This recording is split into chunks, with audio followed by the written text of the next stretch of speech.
அன்புக்குரியவர்களே, இந்த நாளிலே ஒரு வேத வசனங்களை நாம் தியானிப்போம். கர்த்தர் நம்மோடு கூட இடைபடுவாராக. முதல் வசனம் நான் வேறு எடுக்கலாம் என்று எண்ணினேன். ஆனால் நான் இதற்காக காத்திருக்கும்போது இந்த வசனத்தை ஆண்டவர் ஆழப்படுத்தினார், என்னை அதிகமாக உறுதிப்படுத்தினார்.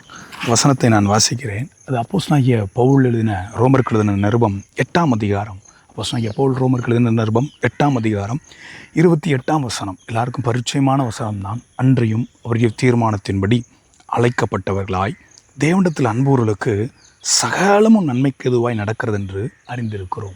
சகலமும் நன்மைக்கு எதுவாய். பாருங்கள், நம்ம வாழ்க்கையில் நடக்கிற ஒவ்வொரு காரியங்களையும் கர்த்தர் அனுமதிக்காமல், கர்த்தர் நம்மை நடத்தாமல் இது நடக்கவில்லை என்பதை நாம் ஒன்று புரிந்து கொள்ள வேண்டும். நாம் கர்த்தரிடத்தில் தான் அன்பு கூறுகிறோம் என்றால், கர்த்தர் தான் நம்மை அழைத்தார் என்றால், என வேத வசனம் தெளிவாக சொல்லுகிறது, அன்றியும் அவருடைய தீர்மானத்தின்படி அழைக்கப்பட்டவர்களாக. எல்லாரையும் தேவன் அழைப்பதில்லை, எல்லாரையும் முன்குறிப்பதில்லை, எல்லாரையும் கர்த்தர் தீர்மானிப்பதில்லை. தீர்மானத்தின்படி கர்த்தர் அழைத்திருந்தார். கர்த்தர் தீர்மானத்தின்படி அழைப்பது எல்லாரையும் கிடையாது. இன்றைக்கு இந்த காலை நேரத்தில் உங்கள் மேலே கர்த்தருடைய அழைப்பு, கர்த்தருடைய சித்தம், கர்த்தருடைய விருப்பம் எந்தளவாக இருப்பது என்பதை நான் அதிகமாக ஆண்டுடைய நேசத்தை நான் உணர்ந்து நான் சொல்லுகிறேன். அவரிடத்தில் அன்பு கூறுகிற ஒவ்வொருவருக்கும் ஆண்டு சொல்லுகிறார், சகலமும் சகலமும். ஒருவேளை இந்த செய்தியை கேட்டுருக்கிற நீங்கள் காலை மாலை அந்தி சந்தி மத்தியான நேரங்கள் எப்போதும் நான் கர்த்தரை தான் நம்புகிறேன், கர்த்தரை தான் தேடுகிறேன், எனக்கு ஏன் இது நடக்க வேண்டும், என் வாழ்க்கையில் இது ஏன் சம்பவிக்கணும், இந்த சம்பவம் ஏன் நடக்குன்னு சொல்லி ஒரு கேள்வி கணைகளோடு கூட நம்ம வாழ்க்கையை நம்ம நடத்தலாம். வேதத்தில் யோபுவை குறித்து பார்க்கும்போது கர்த்தர் கொடுத்தார், கர்த்தர் எடுத்தார், கர்த்தருடைய நாமத்திற்கு ஸ்தோத்திரம். கர்த்தர் கொடுத்தார், கொடுத்ததுக்கு கர்த்தருக்கு ஸ்தோத்திரம். கர்த்தர் எடுத்தார், கர்த்தர் எடுத்ததுக்கு ஸ்தோத்திரம். நம்மள அநேகர் கர்த்தர் கொடுத்தால் கர்த்தருக்கு ஸ்தோத்திரம் செலுத்துவோம், கர்த்தர் எடுத்தால் கர்த்தருக்கு ஸ்தோத்திரம் செலுத்துவோமா? எனக்கு அதிகமாக பிடித்த பாடல்கள் வேதத்தில் உண்டு. அதில் 1 சாமுவேல் புத்தகம் 2ஆம் அதிகாரத்தில் அன்னாள் ஒரு பாடல் பாடுகிறாள். என்ன பாடுகிறாள்? 1 சாமுவேல் புத்தகம் 2ஆம் அதிகாரம் அதன் 6-7 வசனங்களை நீங்கள் வாசிக்கும்போது அழகாக அங்கே அன்னாளுடைய சம்பவங்களை நாம் பார்க்கிறோம். வாசிக்க கேளுங்கள். 1 சாமுவேல் புத்தகம் 2ஆம் அதிகாரம் 1 சாமுவேல் புத்தகம் 2ஆம் அதிகாரம் 6-7. கர்த்தர் கொள்ளுகிறவரும் உயிர்ப்பிக்கிறவருமாய் இருக்கிறார். அவரே பாதாளத்தில் இறங்கவும் அதிலிருந்து ஏற பண்ணுகிறவருமாய் இருக்கிறவர்.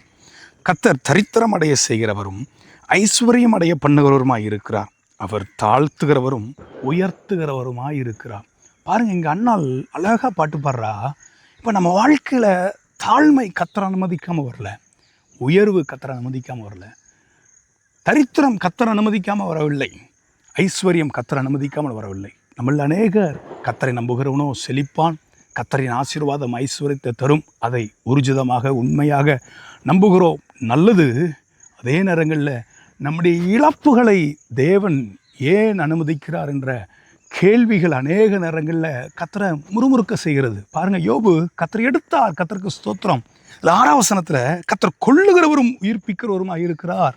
வேலை இந்த செய்தியை கேட்குற நீங்கள் எதையோ இழந்து, சில உங்களுக்கு அருமையானவர்களை இழக்க கொடுத்து, உங்களுக்கு நெருக்கமானவர்களை இழக்க கொடுத்து, ஒருவேளை அவ்வப்போது அவர்களை நினைத்து நீங்கள் கலங்கி கொண்டிருக்கலாம். இல்லை, வணிகம், வியாபாரம், தொழில், வேலை, இதில் சில இழப்புகளை நீங்கள் அடைந்து, உறவுகள் நிமித்தம் சில இழப்புகளை அடைந்து நீங்கள் சோர்ந்து போய் இந்த செய்தியை கேட்டுக்கொண்டிருக்கலாம்.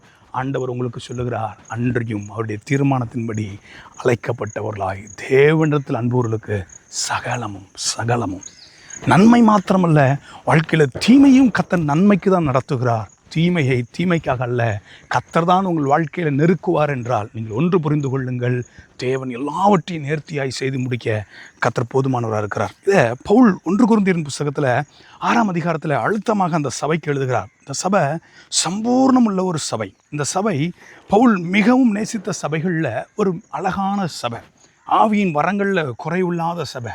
ஆனால் 3ஆம் அதிகாரம் 1ஆம் வசனத்தில் அந்த சபையை குழந்தைகளைப் போல நீங்கள் இருக்கிறீங்கன்னு சொல்லி ரொம்ப வேதனையோடு கூட அவர்களிடத்தில் பகிர்ந்து கொள்கிறார்.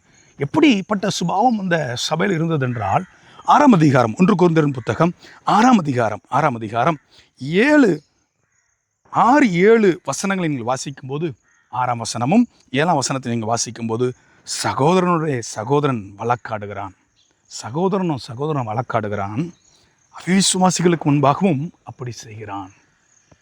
சில வழக்காடக்கூடிய சுபாவம். பாருங்கள், வேதத்தில் எந்த பரிசுத்தவான்களும் வழக்காடவில்லை. யோசேப்பு என்னைக்காவது அவன் சகோதரத்தில் வழக்காடினானா? தாவீது என்னைக்காவது அவனுடைய சகோதரத்தில் வழக்காடினானா? ஆபிரகாம் லோத்தின் சம்பவத்தில் வாசிக்கும் போது அங்கே ஆபிரகாம் எங்கேயாவது வழக்காடினாரா? இன்றைக்கி ஒருவேளை இந்த சத்தத்தை கேட்கிற நீங்கள் சகலம் நன்மைக்கு எதுவாக நடக்கிறது என்பதை நீங்கள் எந்த அளவுக்கு புரிந்திருக்கீங்க எனக்கு தெரியல. உங்கள் வாழ்க்கையில் இழப்புகளை கர்த்தர் நன்மைக்கு எதுவாக அனுமதித்திருக்கிறார் என்பதை நீங்கள் மறந்துடாதீங்க. சகோதரனோட சகோதரன் வழக்காடுகிறான், அவிசுவாசிகளுக்கு முன்பாகவும் அப்படி செய்கிறான். நீங்கள் ஒருவரோடு ஒரு வழக்காடுவது எவ்விதத்திலும் குற்றமாக இருக்கிறது.